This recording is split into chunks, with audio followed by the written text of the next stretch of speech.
So one new thing I want to do is I want to talk a little bit about those Broadway plays and other things along that lines that get made into movies. One such example, and what I'm going to talk about here, is The Phantom of the Opera. Now I can't really give you a spoiler warning here. It should be easier to do reviews because I've seen like The Phantom several times, and they're movies that are up here in my head, definitely. I already did a review of Les Miserables, so I don't need to do that. Plus I've never seen the play. But I saw the movie adaptation of Rent, and then I saw the actual play.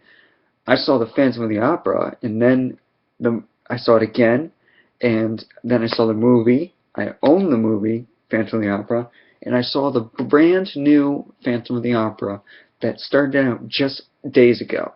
It actually kicked off 30 minutes from where I am right now at the Providence Performing Arts Center. And let me tell you, it is a doozy. The thing to keep in mind is that, and this is what this review is about, The Phantom of the Opera, and the differences from the film and the original two performances. Now, there are two original performances, one of which I don't know all too much about, so there are 4 performances total. There's the original London cast. There is the Broadway version, which I don't know all too much about. I heard clips and didn't really like it. There is the movie version. And there is this new version, which has just come out. I'll put as one of the tags who created this. Of course, the original Phantom of the Opera was created by Andrew Lloyd Webber. You don't know that. All in all, it's a great musical, and not many things have changed. Let me tell you that this production is just kicking off, and it has had some issues in the past couple of days. And this is the first time things have ever happened. In going to cinemas, I have only ever twice been caught with technical difficulties, and both times they have been easily fixed within a couple of minutes. But never in all my times going to a theater, from Legally Blonde to Rent to Cats or Nutcracker, have I ever been caught in a technical difficulty in the theater. Now, the new Phantom of the Opera has many more pyrotechnics and things that could go wrong. And sadly, this being a new production, they will go wrong. They need to learn how to manage this stuff. This just kicked off, though, and they were able to fix the error that came up rather quickly tonight. Unfortunately for them, one of the scenery drops came like halfway down, and it even looked ripped. So they had to end everything. On top of that, it was blocking this big turn-in thing they have that's amazing what it can do. But it can't do anything if that thing was in the way. So they actually had to pause it, and it took them about 5 minutes to correct everything. Still, it was corrected, and the show did go on. The other things about this is, so how does this compare to the movie? Well, I can tell you this one was much more like the movie than the original London cast or the Broadway cast. I've seen Broadway cast performed once, and I've seen the London cast twice, and now I've seen this cast.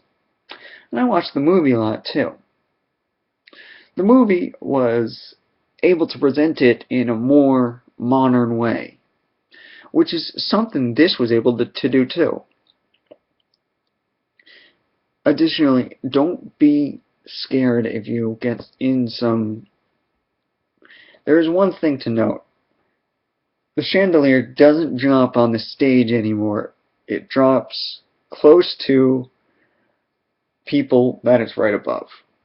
There must be some safety mechanism above it, but it was so funny to watch everyone scream as it would drop like right above them. And it starts above you too, but let's see. The night before I went there, there was a false alarm. I don't know if I should be revealing all this, but this is just to show you what's going on here. we've got this. Many kids go to see this for some reason, and I was no exception. The first time I saw Phantom Opera, I was 8.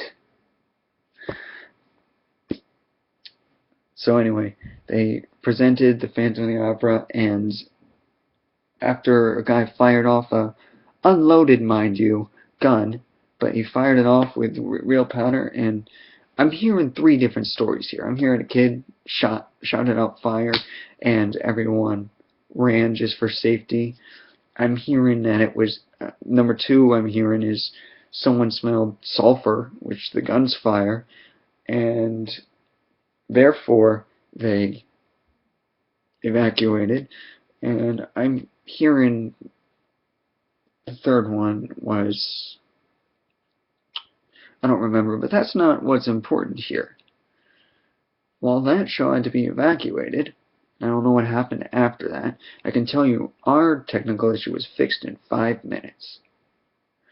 It must have been ready now. Give them a couple more weeks and I bet they'll be as good as the other Phantom is, or was, seeing as these guys are probably going to take the place of the original Broadway version. Now, how does this compare to the movie, though? Well, it follows the same basic plot. It's only minor details that changed. There is a little more detail in this play than there is in the film, which surprised me, because there is definitely more detail in the film than there was in the original London cast. What I still have to say is, like, I didn't like the Broadway album recording, so I didn't take it from my dad. I only have the original London recording. The movie version sort of presents its own soundtrack. That soundtrack was projected onto this new version of the Phantom of the Opera, but this version also added new, I don't want to say new music, since the new music was only like 30 seconds long. Those 3 songs, 30 seconds long. We're talking about 2 minutes of new music. If I had a criticism about this new play, it's that it moves faster than any of the other versions. The good thing about the movie was it kept the same pace, the same tempo as the original London version, and to my knowledge, the Broadway version. This one was very fast. It felt like they were kind of rushing things to me, as a musician. The thing about me is I gotta be watching the musician, the conductor, and I was watching him conduct this very fast. And it ultimately got me to thinking, you know, is this necessary? I realize I'm totally for the more powerful singing. I'm totally for cutting your notes short because you want to seem energetic and everything, but do you really have to rush things? And some people may disagree with me here, like my parents, but I just think, my parents even said up-tempo, which is basically the same thing. I'm sorry, but if you're going up-tempo the whole play, you're rushing things, kind of trying to complete it. I was actually very surprised, and pleasantly surprised, I should say, when they didn't up the tempo even more after the technical issues. So anyway, I mean, we're talking about something new that is